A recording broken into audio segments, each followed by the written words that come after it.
Et il a une belle anecdote d'ailleurs qui me fait toujours sourire quand je la lis, puis je l'écoute. Il dit, quand il était petit, en fait, il s'asseyait devant, tour à tour, devant des temples, parce que les Indiens vont beaucoup au temple, paraît-il. Et des fois, il s'asseyait aussi face à un restaurant pour observer les gens. Et il disait, mais les gens, ils avaient l'air toujours beaucoup plus joyeux quand ils sortaient d'un restaurant que quand ils sortaient du temple, en fait. Et moi, j'ai trouvé ça extrêmement saisissant, en fait, de vérité. Parce que, effectivement, il n'y a pas forcément besoin d'aller pratiquer tel ou tel culte ou de se faire croire, passer pour quelqu'un de vertueux, si à l'intérieur de soi, bah, la vertu n'y est pas, en fait. Et qu'on peut être pieux, qu'on soit dans un restaurant, voilà, à la salle de sport ou ailleurs, en fait. Rien ne change à l'intérieur. Vraiment de qui on est. Ouais, il relie la spiritualité à la joie, en fait, à la joie intérieure. Et au travers de cette image, quand il était jeune, il se posait la question, mais pourquoi on est plus joyeux en sortant du restaurant qu'en sortant du temple? Et il s'est dit, bah non, ma spiritualité à moi, c'est la joie. Et je pense qu'au-delà, il s'est dit, la spiritualité, elle ne peut se vivre que dans la joie. Clairement. Et je pense que plus on avance d'ailleurs dans un chemin, en tout cas, d'ingénierie intérieure, d'évolution de conscience, et plus on peut le sentir dans sa vie, justement, cette notion de joie, quand on peut s'émerveiller, trouver de la joie dans tout ce qu'on fait, en fait. Et ça, c'est le but déjà du karma yoga. Moi, je peux vous en parler parce que je l'ai expérimenté. Donc, aujourd'hui, il n'y a aucune tâche ménagère ou une tâche de travail, en fait, que je vais pouvoir vivre dans autre chose que de la joie pure et sincère. Alors, ça demande du travail, ça demande des efforts, mais en tout cas, à l'intérieur de moi, il y a une joie profonde de réaliser les actions. N'oubliez pas que chaque chose que vous faites dans la vie peut se vivre dans la tristesse aussi. Aussi, effectivement, oui. Après, voilà, toutes les émotions sont bonnes et qu'il faut vivre effectivement toutes les émotions. Il n'y a pas de dogme à avoir. Merci pour ça. Se rappeler ça, c'est une réalisation que finalement, ma vie, quoi qu'il se passe dans ma vie, finalement, eh ben, je peux être triste ou je peux être joyeux. Et quand on se rend compte de ça, on se dit, mais pourquoi est-ce que je vivrais dans la tristesse? Pourquoi est-ce que je ferais les choses de manière ordinaire? Pourquoi est-ce que je ferais pas de ma vie quelque chose d'extraordinaire, quelque chose d'inspirant pour les autres? Pourquoi est-ce que je me limiterais? Quand on se questionne profondément sur ce que sont les limites, même au-delà des limites sociétales, mais des limites qu'on se met soi-même. Bah ça, c'est un vrai enseignement. D'ailleurs, il en parle beaucoup, hein, justement, dans les programmes et dans les livres, de se dire que nos pires prisons, ce sont nos limitations intérieures. Et ouais, moi, je sais que en faisant ce programme-là, j'ai détruit énormément de croyances limitantes. J'ai aussi libéré pas mal de pouvoirs, justement, de création. Enfin, voilà, énormément de choses que je pouvais retenir de par des croyances ou des barrières que je pouvais me mettre à l'intérieur de moi-même, en fait. Et pour ça, c'est génial. Tout n'est pas instantané. Il y a des réalisations qui se font et qui ensuite vont venir et revenir dans le temps pour nous rappeler à chaque fois qu'on se retrouve dans une petite prison de se dire, ah oui, c'est vrai, j'ai déjà appris que ça, c'est une prison. Et finalement, petit à petit, à force de voir les barreaux, les barreaux disparaissent, en fait. C'est aussi simple que ça. Ouais. Et c'est vrai qu'il détruit aussi beaucoup les peurs, il détruit beaucoup les obstacles, justement, parce que souvent la peur, en fait, elle vient de l'ignorance aussi. Et du coup, plus on expérimente, plus on se renseigne, plus on vit aussi des expériences, et moins on a de peur. Donc ça, c'est aussi effectivement un très bel enseignement. Et comme tu le dis, chacun a son rythme, donc tout n'est pas instantané. Donc il convient d'expérimenter ce qui vous parle et ce qui résonne le plus en vous. Mais en tout cas, avancer sur ce chemin, quand même, ça permet d'avoir des déclics. Parce que justement, dans l'ouverture de conscience, on se rend compte que des fois, quand la porte est enclenchée, quand elle est ouverte, en fait, bah, il n'y a pas de retour en arrière possible. Et ça, c'est génial aussi. Parce que ça crée des brèches, en fait. Et notamment sur les peurs et les limitations. Donc, plus on fait tomber de peur, plus on fait tomber de barrières, et plus grande, en fait, on peut aller tomber des barrières encore plus hautes. Parce que ça, par exemple, dans le livre de La Voix de l'arbre, Namdak t'en parle bien, tu vois, je trouve. Moi, ça m'a fait énormément évoluer dans des peurs que je pouvais avoir, en fait, de dire, bah, finalement, quand on a une peur, on voit les choses à travers d'une lucarne.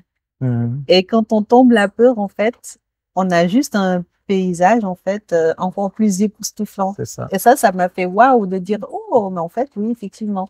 Des fois, on a peur, on s'enferme dans une petite case et quand on ouvre la case, en fait, on a juste un panorama qui est encore plus énorme et encore plus beau, en fait, tout simplement. Tout est une question de perspective. C'est ça. Et c'est incroyable de voir que ça n'a aucun lien avec ce qui se passe à l'extérieur. On revient toujours à l'intérieur. Ouais, c'est clair. C'est clair. On en revient toujours au même point de départ. Finalement, c'est très juste d'appeler son programme Inner Engineering. Ça veut dire l'ingénierie intérieure. Comment ça fonctionne, quels sont les rouages de tout ça, puisque l'extérieur, en fait, finalement, n'existe pas. Tout ce qu'on fait va changer l'extérieur et l'extérieur va nous renvoyer une image. Bien sûr. Et cette image, en fait, d'une personne à l'autre, elle va être différente. Et elle va être perçue de manière différente, comme on l'a vu, avec tristesse, avec joie, pour la même image. Donc tout ça, ça n'existe pas. La seule réalité individuelle pour chaque individu, c'est cette ingénierie intérieure. Qu'est-ce que j'en fais? J'ai des signaux, donc j'entends des choses, je vois des choses que je vais interpréter aussi au travers de mémoires. Qu'est-ce que j'en fais à l'intérieur? Et ce que j'en fais à l'intérieur, 1000 personnes, 1000 ingénieries. C'est ça. Ça va être différent pour tout le monde. Et quand on comprend ça, on se dit, mais pourquoi moi j'en ferais pas quelque chose de joyeux? Pourquoi est-ce que j'en ferais quelque chose d'autre chose que de grandiose? C'est ça. En fait, finalement, dans ce bas monde, quelque part, le seul pouvoir qu'on ait, en fait, c'est le pouvoir sur nous-mêmes. Exactement. Sur notre intérieur, sur comment on peut agir, comment on peut se sentir, en fait. Et tout ça, bah voilà, c'est conditionné que par soi. Et donc, encore une fois, ça prend du temps, ça prend de l'énergie, ça prend de la discipline parfois, et des fois, ça prend aussi des coups, hein. Des fois, il faut souffrir un petit peu, peut-être, pour se rendre compte que, ah bah, finalement, on a cru que les choses venaient de l'extérieur, mais finalement, elles sont auto-créées. Et donc, voilà, tout ça, c'est un chemin sur lequel il convient d'être aussi apaisé et conscient, tout simplement, en fait. Et si finalement, ce serait pas de la facilité, de la légèreté, aller vers ce qui fait du bien, plutôt que vers ce qui fait du mal, que ce soit physiquement, mais aussi au niveau des mémoires, aller vers ce qui est bon, toujours être guidé par ce qui nous fait du bien. Finalement, est-ce que c'est pas plus facile que difficile? Oui, et puis c'est pas toujours un facteur d'évolution, mais on pourrait rapporter ça sur plein de sujets, notamment sur le sujet du couple, tu vois. Quand les personnes se disent, bah oui, le prince charmant, faut que la personne soit d'une certaine manière, que ça soit facile. Mais quand c'est facile, en fait, des fois, ça fait pas évoluer aussi, hein. Et alors l'idée, c'est pas non plus d'aller chercher de l'extrême difficulté. Il faut être dans quelque chose, je pense, de confortable et de conscient, justement. Se dire, quand je vais chercher de la difficulté, je vais aller la chercher consciemment parce que je sais qu'elle va m'apporter quelque chose à la fin. Pas juste se laisser aller à de l'autodestruction, etc. Mais effectivement, des fois, ça demande de la discipline et beaucoup d'efforts. Et d'ailleurs, Sadhguru, il le dit aussi, hein, dans ses programmes. Et les programmes, ils ont aussi un aspect un petit peu rigoureux dans le sens où c'est 7 jours qui nous est donné pour dire, voilà, ne perdez pas votre temps. Si vous investissez votre argent dans ce programme-là, bah, plutôt que de procrastiner ou de juste dire, bah voilà, check, je me suis inscrit au programme et je l'ai pas fait, bah là, on a 7 jours pour le compléter et ça demande vraiment un investissement et ça demande une vraie sadhana, une vraie discipline. Mais encore une fois, tu vois, c'est fait d'une manière, pas quelque chose de descendant, c'est pas un enseignant qui va dire une chose, mais c'est juste dans la pratique. Il demande, voilà. Mais c'est vraiment en lien avec sa parole où il dit, n'oubliez pas le bijou que vous êtes. Et en tant que bijou, quelque part, vous devez honorer ça. Vous pouvez pas vous laisser aller sur un canapé devant Netflix. C'est pas ça le but de la vie. Il a dit, Le but de la vie, c'est d'être intense. Peu importe vers où vous allez, soyez intense. Soyez intensément vibrant dans chacun de vos gestes. Faites tout avec intensité. Et là, vous allez vivre. C'est vrai. Et c'est vrai qu'en plus, quand on fait quelque chose qu'on aime, justement, tu vois, moi, c'est vraiment cette parole-là qui m'a complètement séduite dans Sadhguru quand il dit « Les idiots font les choses qu'ils n'aiment pas. Les gens intelligents font des choses qu'ils aiment. Et les génies font ce qu'il est nécessaire de faire, en fait. » Et avec joie. Voilà. À partir du moment où on fait ce qu'on aime, on peut être hyper intense, effectivement, et se donner à fond, en fait, dans sa passion. Le génie, c'est faire avec joie, même les choses qu'on n'aurait pas aimées. Ouais. Ça, c'est du génie. C'est ça. Quand on arrive à faire la vaisselle avec joie comme toi, on est génial. Merci, mon amour. Mais en tout cas, oui, l'idée, c'est de se dire que oui, ça demande un peu de rigueur, mais la rigueur, en fait, elle n'est pas négative en soi non plus. Hein.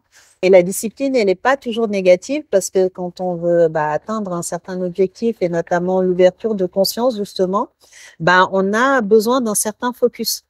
Et ce qui distrait beaucoup, je pense, les humains, et ce qui fait aussi que des fois on n'évolue pas comme on voudrait dans sa conscience, c'est qu'on peut facilement effectivement se laisser aller à des choses agréables en fait, et que à des choses agréables. Donc les deux en fait sont bien, je pense, et les deux sont alignés avec beaucoup de conscience, en tout cas en se disant que le but de la vie, effectivement, c'est pas que de traîner sur Netflix, même si c'est bien de chill de temps en temps. Mais c'est aussi de s'octroyer ce moment-là pour travailler à l'intérieur de soi parce que la vie, elle, en fait, elle va jamais nous offrir 100% de ce qu'on désire, de ce que notre mental, il aime, en fait. En revanche, si nous, à l'intérieur de nous, on a suffisamment travaillé et qu'on est suffisamment solide, on va avoir cette capacité à répondre, en fait, à la vie de la meilleure manière qui soit.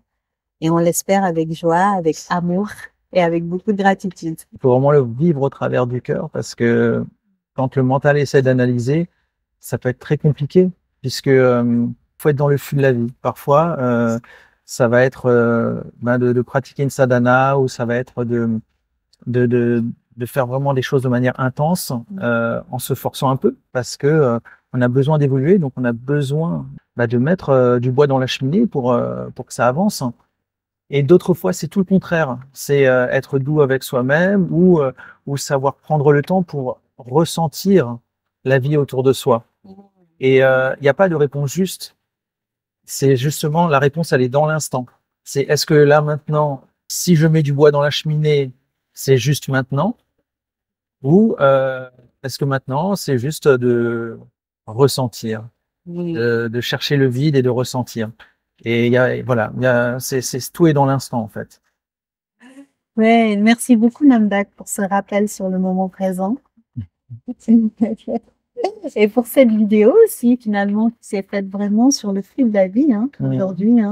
Oui, c'est vrai. De se laisser traverser par ce que la vie avait à nous proposer. Donc voilà, une journée qui aurait pu être anticipée par le mental d'une certaine manière et qui... On a voulu parler de Sadhguru et puis finalement, on s'est un petit peu laissé aller aussi dans le flux de la vie à dire aussi un peu comment on ressentait les choses.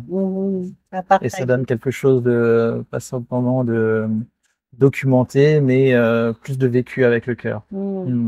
Et merci à vous aussi de nous avoir permis de partager ce moment de flux de la vie. Merci. Gratitude.